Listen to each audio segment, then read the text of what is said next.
Well, welcome, Fee, to another episode of Seesaw on the Photographic Life podcast. How have you been keeping? Hi, Grant. It's extremely nice to be here as usual. Yeah, I've been keeping grand. Thank you very much. All things considered, absolutely fine. Well, that's good to hear. And obviously, you've been pounding the streets of the galleries um, to bring us your views on what you've been seeing, what's happening photographically in the exhibitions. And I understand also leaving the environments of London for a bit of a day trip, also. Absolutely. I left my comfort zone for the purposes of photography exhibitions. Um, so the first thing to talk about today is the thing that actually I was very, very excited to hear about in advance, and I was very much looking forward to it, and it did not disappoint. And that is the exhibition Resistance: How Protest Shaped Britain and Photography Shaped Protest. I'm reading from my notes here, which is on at Turner Contemporary in Margate. It is on there until the 1st of June, and then it's traveling to the National Galleries of Scotland, Edinburgh, I think. It's curated by Steve McQueen and Clary Wallace of Turner Contemporary. And it's got over 200 photographs, more than 60 photographers, some named, some anonymous, and it covers 100 years from 1903 to 2003.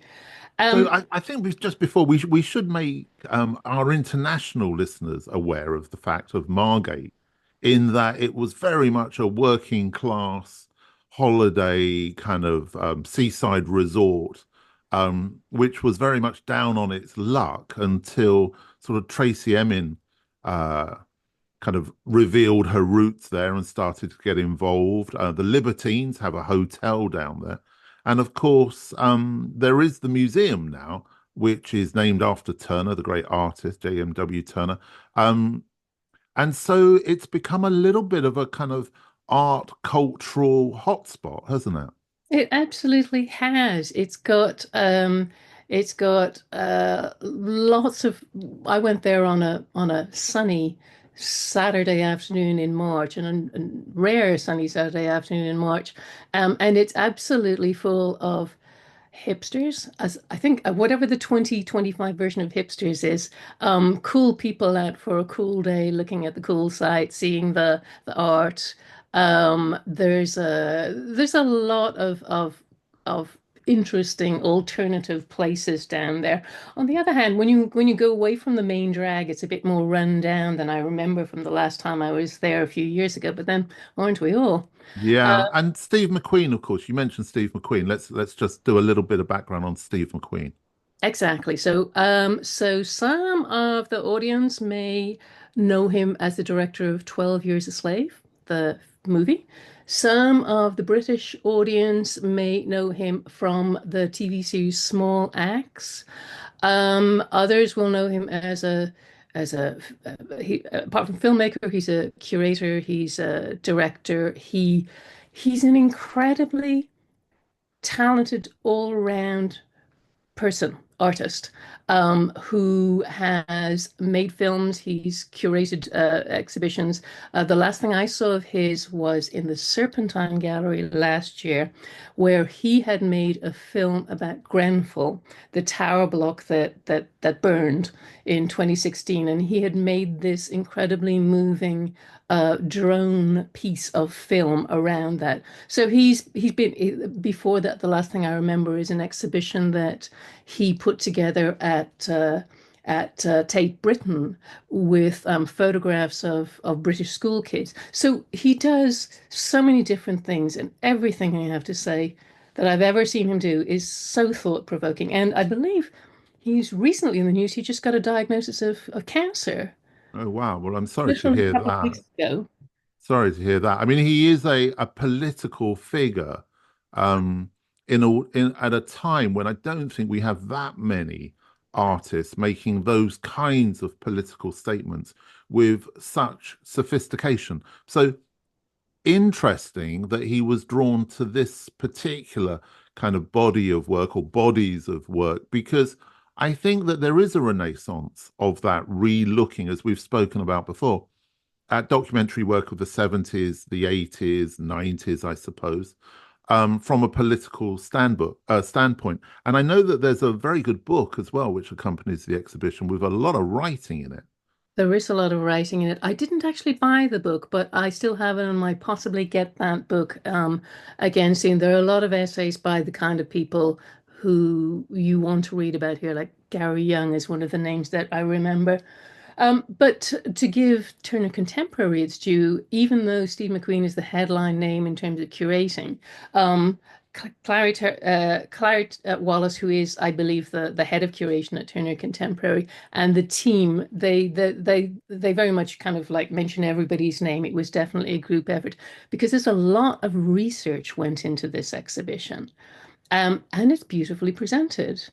So all the images, first of all the images are black and white, and they're all framed in the same way. They're all in very plain black frames, and they're mostly quite small. So, and the flow is great. It really kind of you work through the gallery, really taken by the story, and the work is chosen purely for the storytelling. So every image in here is really at the service of the theme. Um, Resistance, and protest and photography and how they intertwined in that 100-year period. So it starts with the suffragettes and it ends with the war in Iraq. And it contains press photos, personal photography, famous photographers, anonymous photographers, as I said. So basically, what happens is you walk in, and there's kind of a small room to start with. I'm not going to talk about every single room, but this is how you go in, and it starts with the suffragette movement. So this is the militant version of the women's suffrage movement. So this is Votes for Women. And it was founded, the suffragette movement was founded in 1903 by Sylvia and Christabel Pankhurst. And so the very first images that you have in this exhibition are women being arrested in 1903. So you have sort of crowd scenes, and a mill worker being arraigned by the police in front of a crowd. Annie Kenney, a key women's social and political union figure, smiling at the camera, getting arrested in 1913. And you go on to have pictures of marches, of the Pankhursts in court and so on. And the thing about what sort of one of the many things that's resonant here is that photography was, of course, quite new, comparatively new technology in 1903. And it was being used by the suffragettes in order to document their movement and to gain support for their movement, but it was also being used by the authorities to attempt to control the movement. So, Well, sorry to interrupt you there, but aren't most of those images newspaper images? quite a lot of them are newspaper images, but some of them are also police images. So how would the suffragettes be using the newspaper images? Because obviously at that time, I would have thought that the newspapers were sort of very much on the side of authority. Well, yes and no. So, for instance, one of the photographers in here is Christine Broom. She was Britain's first female press photographer, who I'd never heard of. But she began her career also in 1903. Her husband, I believe, I don't know. Anyway, her husband became disabled, so she had to be the family breadwinner. So she and her daughter Winnie, they started working together and documented the suffragette movement. So they would take pictures of it was more like marches and meetings, assemblies, that kind of imagery, rather than, throwing themselves under the king's horse. That was not the kind of imagery that we're seeing here. Okay. But the So were these images that you hadn't seen before? Because obviously yes. in the UK, we've seen a lot of those suffragette images before. Well, one of the things that I thought was very interesting was there's a thing where the police were secretly filming. They wanted because the police wanted to have records of who these women were. So there was they attacked Manchester. The suffragettes attacked Manchester Art Gallery, and the police went to great lengths to take photographs. Now, I don't know if in 19 the early 1900s, if mugshots hadn't been invented yet, or if they Oh weren't, no, they very much had been. yeah. Yeah. So, but they what they did was the women were in Holloway jail, and the police had a van in the prison yard, and they got a what is it, a Wigmore Model 2 reflex camera with a telecentric lens, and they took photographs of the women in the prison yard that they would circulate to museums and galleries in London, so that the guards in the museums and galleries could know, don't let these women in. It's a little bit like Just Stop Oil. Yeah. Isn't that interesting also that at one point it was don't let them in, and now we've got a museum saying here they are. Exactly, absolutely. So there's those kind of things. Interesting moments like that are shown. There are things that are definitely familiar. But it's more about the organization and the events rather than the actions, as I say. Um, and then you have things. So the exhibition, I did find it very educational because I grew up in a country where we didn't have a lot of British history because, we had our own history in Ireland. So for me, you may know about this, but the Hunger Marches. Hmm. Yeah. So I didn't know anything about the Hunger Marches. Okay. So the Hunger Marches in the 1930s The were something Jarrow March and so forth. exactly. I kind of knew the name Jarrow March. I didn't know anything about it. But in the exhibition, so you go on from here and it talks about how the Jarrow marches particularly were aware that there had been hunger marches and people were trying to draw attention to their plight, to the fact that they had no work, they had no money, they had no food, they couldn't feed their family. So they're marching to London to try and make political change. And because, at least according to the captions here, which are rather convincing, the press photography of the Jarrow marches shows that they were careful about crafting the way they presented themselves so that they looked smart, they looked disciplined in order to win public support, rather than kind of looking like sort of indigent and shabby like the earlier marchers had been. So this is kind of a way in which people were starting to see the imagery, and therefore the protesters were using the imagery to say, right, let's try and adjust our approach. So it seems to me that apart from the historical nature of the exhibition, there's a sort of a bringing forward a theme of awareness of media presentation, much, much earlier than perhaps we were aware of. You know, that awareness of the power of the photograph to tell a story and prevent it from being perhaps manipulated. That is very much the point of the how photography shaped protest angle. And there's really three strands in the exhibition. So one is the historical events, obviously. Another one is actually the technical specifications, because you do get little captions about how people were photographing and what they were using and how the different kind of cameras were making a difference. They talk about how Humphrey Spender, Of course. who was photographing on Tyneside. Again, Humphrey Spender, I vaguely knew the name. I didn't really know anything about him. Well, that whole idea of the documentation of British life during the 1920s and 30s and building it up into the archive is something that I think we don't see enough of at the moment. When we get these exhibitions, it's almost as if the images and the stories are unleashed from the Mhm. archives or the dusty rooms, because that stuff was really important then, and we don't really have it anymore. And I think it's a great shame. We have individual photographers making personal projects, but we don't have that kind of national cohesion bringing that work together as we used to have. I think that this exhibition is an attempt, I think, to do that in a Mm, way because, as I say, they talk about Humphrey Spender and how he was using unobtrusive cameras. He was using sort of his Leica and his Contax camera so that he was able to get more candid, I suppose, or less forced or less staged imagery of the kids playing and the people on the docks, unemployed people on the docks and so on. But the other strand of the exhibition is the artistic storytelling and what the photographers were trying to do, what they were trying to say. So obviously, in Humphrey Spender's case, it's tell the story of what was going on Tyneside during the Depression.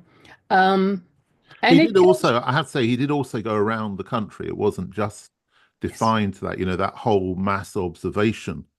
Um, he did travel the country, but it is interesting, I think, you talk of Spender, and you're right, he's kind of got a bit forgotten. So Brandt has been very well promoted as making that kind of documentary work, whereas other photographers, I always think of Walsh Zitsky or Edith Tudor Hart, and I know her work is part of the exhibition. it is indeed. And I've Edith Tudor Hart. So I mean, the names that are in here, as I say, some of them are known, and there are several anonymous photographers. But Edith Tudor Hart is in here, a photograph from South Wales in 1934, collection of wolf Walsh Zitsky, that one. who was Um, her brother. there you go. I I didn't actually knew Edith when she ran an antique shop in Brighton know. towards the end of her life, and I own one of her original prints. Oh my gosh. Um, Well, she's got one or two in here anyway. Of course, Sid Shelton is in here. David Hearn is in here. John Deacon is in here. There's a section about what is it? The fifth Pan-African Congress in October 1945 in Chorlton Town Hall in Manchester, and it was photographed by John Deacon for Picture Post. wow, who knew? Who knew? And I Yeah. love the photographs. So it brought together, I mean, the people who were there, Kwame Nkrumah, Jomo Kenyatta, black activists and intellectuals from around the globe. And yeah, John Deacon photographing it for Picture Post. So Um, that's something that Steve McQueen would definitely have been responsible, I would have thought, yeah, for including with his knowledge yeah, of such events. absolutely. But you've also got people like Homer Sykes is in here, Val Wilmer is in here. One of the Vanley Burke, I mentioned Sid Shelton. One of the people whose work I wasn't really aware of is Neil Kenlock. Do you know Neil Mm. Kenlock? Yeah, yeah. New But to me. and a lot of the people you're mentioning are either friends of the podcast or have been on the podcast. There we go. So Go back on the podcast, everybody. yeah, so have a look through the archive and you'll see a lot of these names coming up. There we So one question I want to ask about this is that do you feel, and I suppose I'm being slightly playing devil's advocate here as always, is this an exhibition which a photographer is going to come away from thinking there's some amazing photographs there, or are they going to come away thinking that was an interesting history lesson, or are they going to come away feeling it's both? I mean, hopefully it's the latter, but I think it's going to be both because when you come up a little later, so let's move into sort of like the 1970s that's kind and of Paul Trevor and that kind of work. exactly. Although I'm not sure if he's actually in here. But the Neil Kenlock one that really kind of grabbed my attention was it's a photograph of four little girls. So he was the official photographer for the British Black Panthers. And there's this picture of four little girls in Brixton in kind of the 1970s, and they're carrying British Black Panther shoulder bags, Yeah. which is kind of wild in many ways. Are you aware of Colin Jones's book, The Black House, where he documented the life inside the Black Panther's house? No, not Ah, in this country. yeah, yeah. Colin became friends with them, and documented inside their house. And as I said, there's a book called The Black House. Well, there. Um, so Uh, there were a lot of photographers at that time who were kind of embedded in the social history of the country and were documenting it. mhm. Absolutely. And I mean, this isn't even mentioning, the miners' strike, which Right. of which we have plenty. Greenham Common, of Yeah. which there are quite a lot. CND, Gay Liberation, the poll tax. Um, One thing that's quite good about this exhibition is that they don't put a ton of stuff about any individual situation. So if you if everyone has done their homework and gone to Tate Britain to see the Photographing Britain 80s, you'll have been seeing tons and tons of poll tax images. There's only a few here, one or two or three. And there's a bit about the Battle of Cable Street and so on. But it kind of like cherry picks interesting images and photographers with interesting pictures. So it goes on to things like the Newbury bypass protests and Stumpy up a tree. exactly Stumpy Up a Tree. Andrew, although I'm not sure if it's is it, but Andrew Testa taking photographs of the tree village, Gideon Mendel squatters in 1990s. One of the things that kind of struck me was a protest, Friends of the Earth, 1971, a protest where it was their first protest, I believe, where they brought thousands of glass Schweppes bottles to, and they pile them up, or they display them outside the headquarters of the company in London to protest about the fact that the bottles used to be returnable and refundable, and they were no longer doing that. So, and again, this is an example of how the the organizations knew, the protest organizations, Friends of the Earth and so on, they knew that people would take photographs, so they could do something that was worth taking a photograph of. So you get the word out there more. So I think the answer to your question is it's a bit of both. Um, and it's sufficiently well curated that every picture, I think, makes sense. You don't sort of feel like, oh, right, fine, another one of those, another one of those. Mm. It really works to show you what photography can do in the right hands, I suppose. But I think it sounds like a beautifully curated exhibition that's finding the balance that we haven't seen or we felt that hasn't been there in previous similar exhibitions at the Tate, for example, where they've found that balance between academic history research and also a kind of an engagement, an openness that allows people to understand what's being shown. Absolutely. It is really, as I said, I was excited to go and see it before I had seen it. And sometimes these things can be a bit of a letdown, but I really recommend it. It's a bit of a schlep from London to Margate, but obviously tons of your listeners will be doing that. And it is going into Edinburgh if you're further north over the summer. It's Well, worth that's perfect if you're really going up worth to the Edinburgh Festival as well. exactly. And it's so worth it. It's really, really one of the most excellently curated photographic exhibitions I've seen in a long time. Love it. Wow. Recommend it. Wow. That's recommendation indeed. Now, what are we going to follow that with? Or is it possible to follow it with anything? Okay, well, let's do another group show, shall we? So Okay. let's do Sony World Photography, which is on Hmm. at Somerset House until the 5th of May. Hmm. So not too much longer, but I have to say, I bought the book and Did you? skip to the end of the review where I say the book's better than the exhibition, in my Well, humble opinion. yeah, I was humming quite a lot there. I was giving you my kind of Mm, response because as anybody knows who follows us on social media or on the podcast, I'm really anti photographic exhibitions.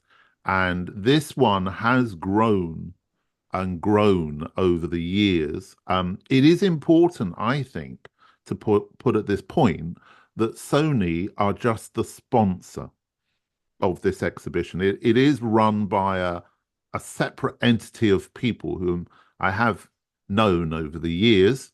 Um, and I'm not a huge fan. In fact, I would even say I'm not a fan in any way, shape, or form. However, um, Fee, you tell me. Okay, so we like to keep it lively on this podcast, don't we? We do.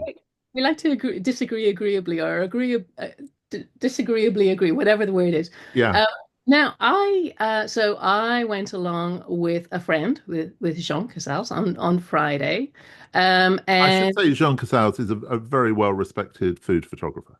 exactly. Our friend Jean, partly to get a second opinion as well. So Jean and I wandered back and forth at great length, and there is the usual large collection of work from all over the world. It is the usual sort of there's a lot of beautiful architecture, beautiful environments, interesting creative direction, imagery, a lot of destroy habitats being destroyed, uh, uh, people doing kind of funny things or cute things or whatever. Um, so just to skip to the kind of the really good things. So the overall winner is Zed Nelson and his Anthropocene Illusion project. So it's interesting to see that. It's a project he's been doing for a few years about basically it's kind of like how human beings are treating nature, especially wild animals, like as entertainment. That, but Can I just ask you though, Fee? I mean, Zed, I mean, here's my cynicism, okay? Zed's a great photographer, really good filmmaker, uh, but very well known. yeah, How comes he wins?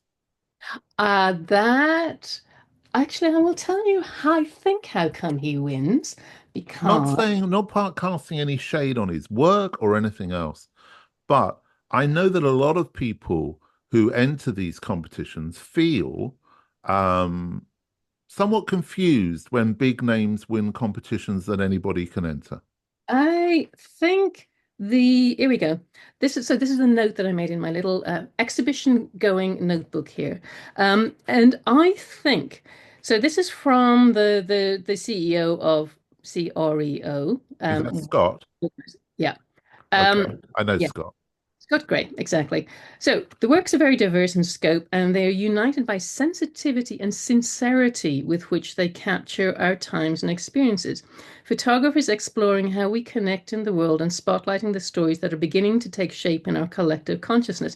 And I think this thing about, I'm not sure they are necessarily beginning to take shape in our collective consciousness, but I think that what the organizers are probably trying to get at is that you uh, giving them I think what they're trying to get at is choosing a story that is very important for the zeitgeist. Now, everything in this is important for the zeitgeist, but Yeah, that's but Fee, that's fine.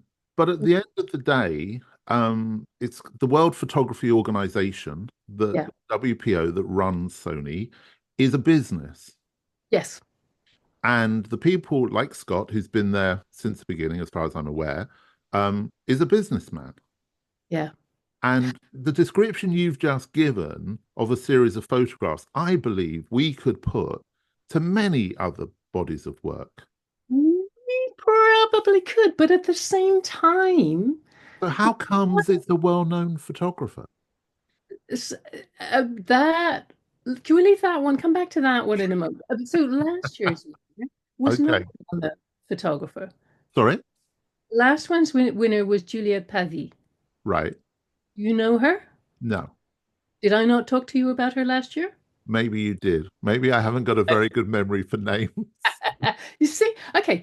Juliet Pavy. Anyway, she won last year. Okay, so she was a well-known photographer. She is not a well-known photographer. Well, she is kind of now because she won the competition. But she was not Zed Nelson levels of famous last year. Well, Zed Nelson probably has levels of famous to us, but what are his levels of fame? I mean, I'm being very cynical here, You are. but for reason, Yeah.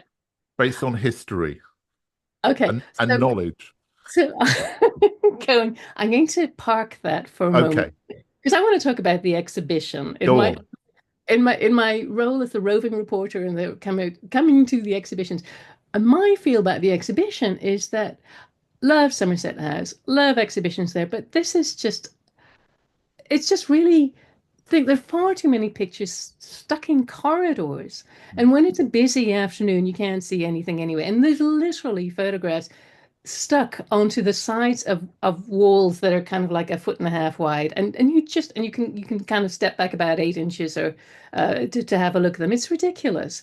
Um, and But you're and it's confirming my kind of belief about it, which is, and I can see why you've bought the book, but in a sense, to me, the book is just like any of those books you used to get in the past, where it was a compilation of, the photography in 1975 or whatever it was. This is probably true. This is not a bad point. However, I bought the book because I actually feel that photography 2025 is interesting, or photography, I suppose 2024, 2025. It's interesting for me now to have this as a reference for the kind of work that people are doing at the moment. The thing is, the book is very nice, much better produced, as I say, than the exhibition. Little things that really just irritate the heck out of my designers. So, like the captions are really long, great, very informative, great, but they're pasted onto the wall and they're very tight so that you actually to read them you have to go very close, which means, of course, you have tons of people trying to see them. What the heck? Have they not invented QR codes yet or something at Sony World Photography? Anyway, the main reason, to be perfectly honest, in my humble opinion, for going is that the outstanding contributor is Susan Meiselas. Yeah, And it's always worth seeing a bit of Susan Meiselas. yeah, And they have a nice couple of rooms with a nice selection of Susan Meiselas' stuff, especially her 44 Irving Street from her student days in Harvard. So that's original prints from that is really lovely to see. Um, and some of her, yeah, that was the main thing. And her, what's the other one? Prince Street Girls. There's original prints from there. So if you know anything about Susan Meiselas, it's exciting to see her stuff. If you don't, her stuff is really great. I love Susan Meiselas. I love her approach to the fact that you never quite know what you're going to get. At the same time, you always recognize it when you see it, sort of thing, if that makes yeah, sense. it does. And also, of course, go back into the archive and you can hear Susan's contribution to the podcast There you go. from years back. I mean, with that particular competition, they always choose an iconic name. I remember the year I went to their awards dinner. It was William Klein was the chosen recipient. I Um, was- so yeah, okay. So So last year, yeah, just last year, you see, last year they had Sebastião Salgado. Now, uh-huh. personally, I can kind of take, I mean, he's brilliant. He's a master. He's brilliant. I can kind of take or leave another Salgado exhibition. Whereas Susan Meiselas, I'm more excited to see. So I don't know. I guess there's a certain amount of uh, not just personal taste, but crowd pleasing has to go or does go on here, maybe. I don't know. I'm just super cynical, and I'm probably completely the wrong person to pass any comment on any of this because I am so anti-photographic competitions, which are paid to enter. So Okay. when I hear lots and lots of photographs on lots and lots of walls, badly displayed, I hear ka-ching, ka-ching. So what else have you seen, Fee? All right, what else have I seen? Okay, well, there's a couple of things on at the Photographers Gallery, which I'll mention in passing. One is, of course, the Deutsche Boers Prize, Mm, which is on. Another is, let's move on. the other is Peter Mitchell. Mm, Peter Mitchell, photography from Leeds, well, not just from Leeds, but photography in the sort of 80s. Um, Lovely exhibition. Everyone who has seen it, including me, thinks it's really nice. Um, but I think Peter Mitchell is quite well known and exposed, and I don't think I need to really talk about it too much more. No, I mean, the only thing I would say with Peter is he's a fascinating character and his life and approach to photography, I have to be honest, I find more interesting than the photographs themselves, although there is absolutely nothing wrong with the photographs. Photographs are great. But I would actually agree with you in that the thing I most enjoyed about the exhibition was his captions, which are hilarious.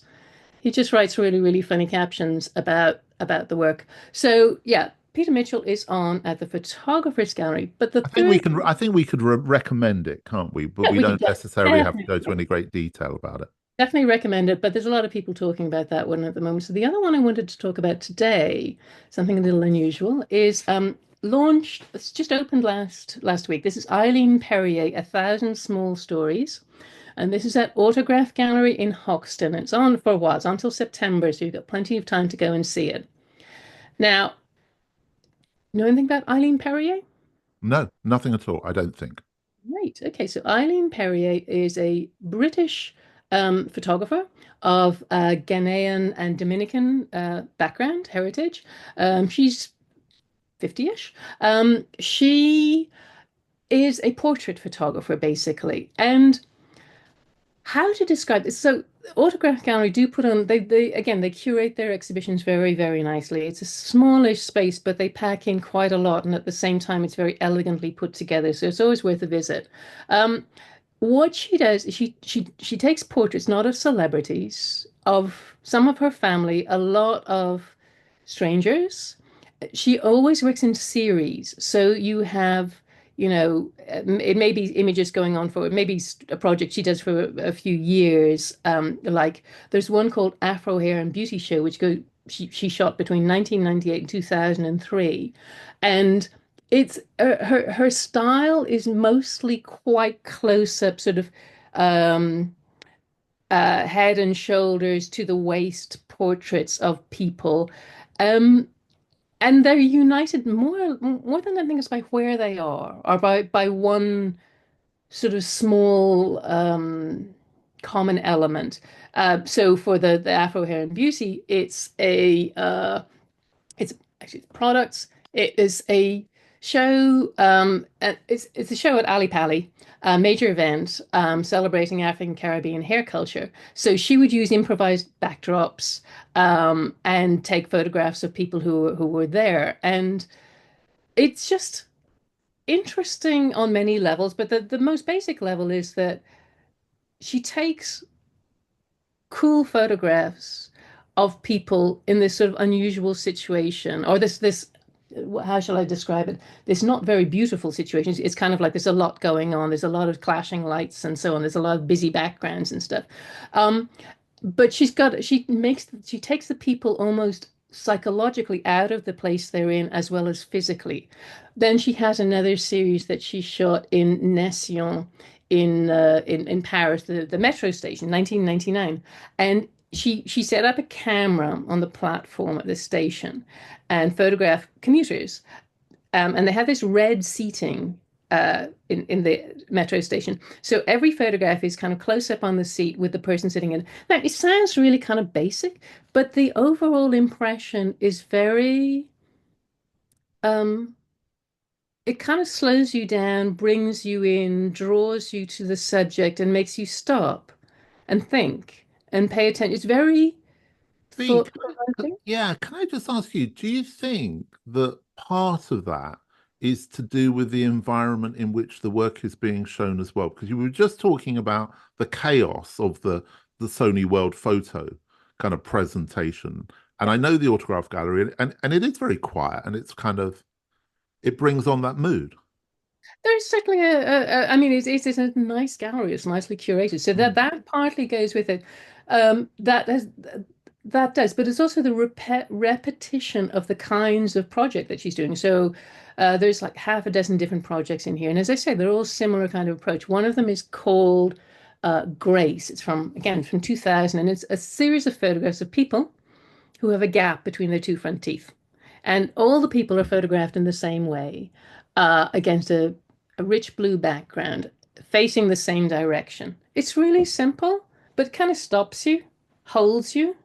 So And where has she been over the last? I mean, if she's in her 50s, I'm not aware of her. Not that I should be aware of everybody, by any means. But where has the work been shown? I mean, how's she been earning a living? actually, she has. She's been quite a few places. Her. Her website. I mean, I have seen some of her stuff before, including.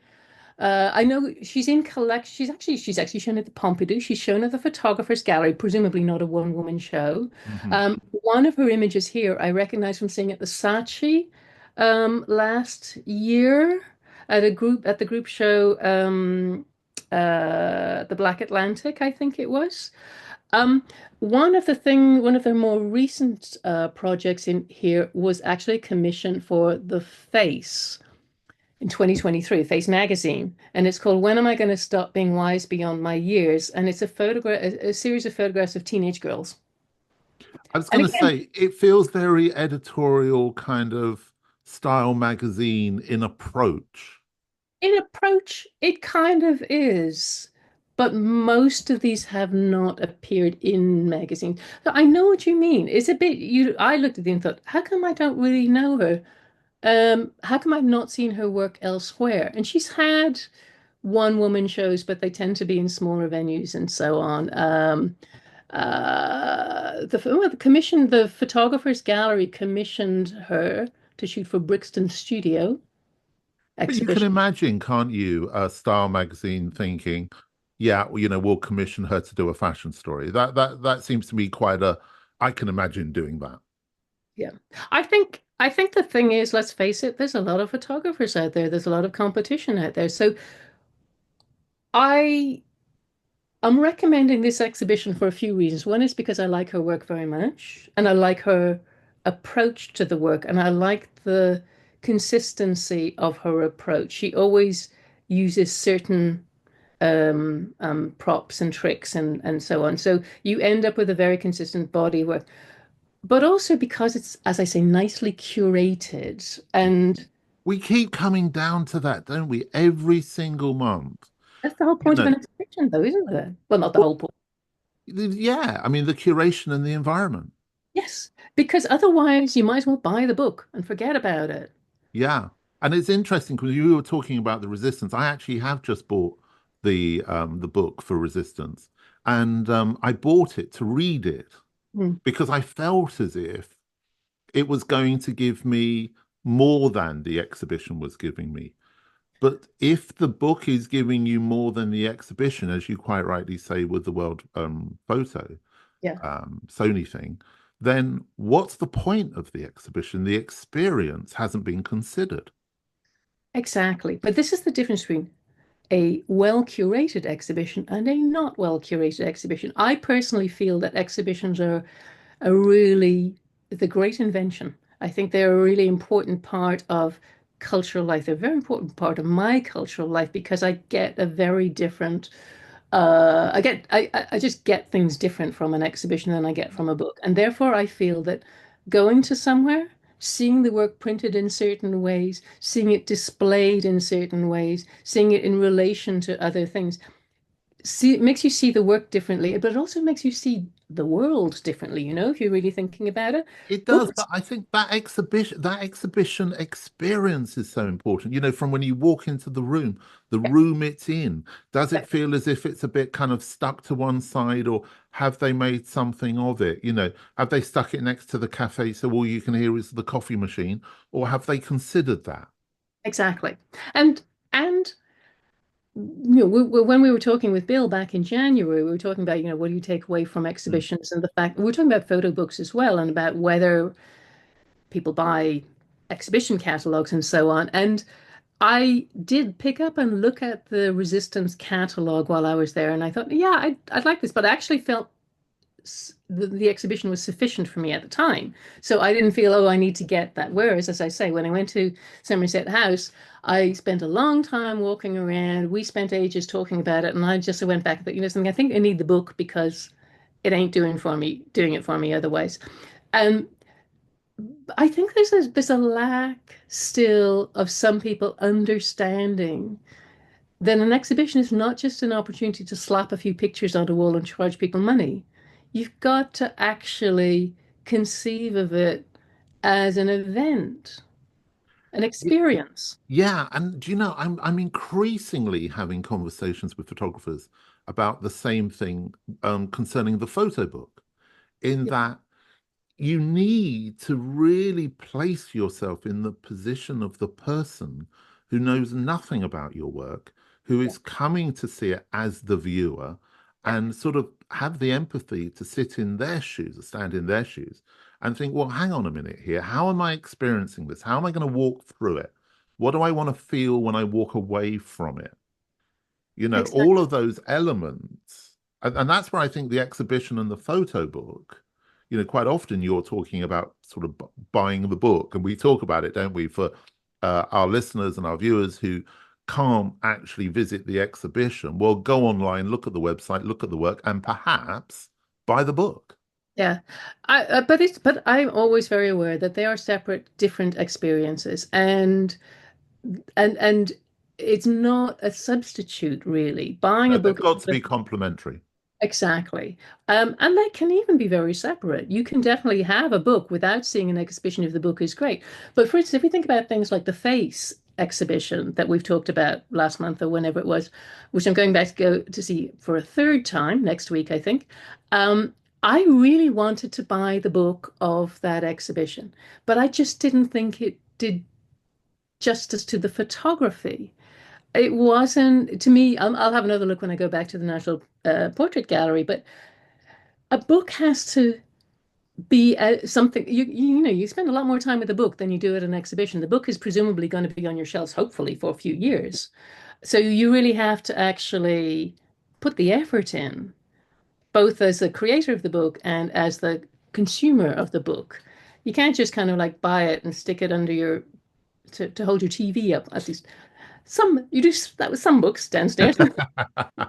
Well, also, I have to say, and I'm sure you have it as well, there are some exhibitions which change your life and stay with you forever. I'm talking on next week's podcast about a Walker Evans I saw in New York 25 years ago, and it still stays with me.